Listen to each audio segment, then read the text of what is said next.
Settings. Next menu is Network.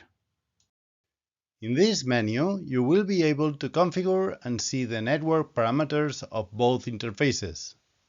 Remember that Net 1 is only for control, and Net 2 can be used for Dante and also control.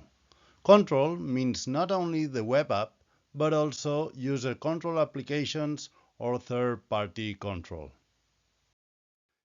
If Net 1 and Net 2 are connected at the same time, they should be configured so that they are in different networks to avoid conflicts. In this example, both interfaces are in 192, to 168, and 10 range. And this should be avoided.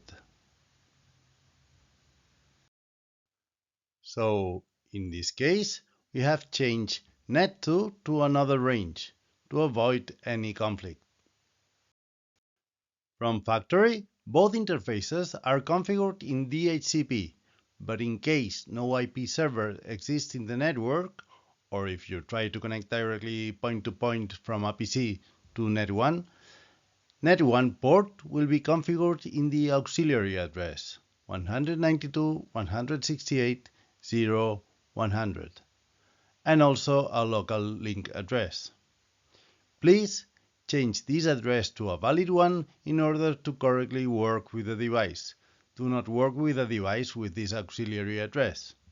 If you are trying to connect to a device, visit the First Steps chapter to know how to do it. Switch on the Finder to blink all the front panel LEDs of the device. Click on Test button to check if your VIDA device has internet connection.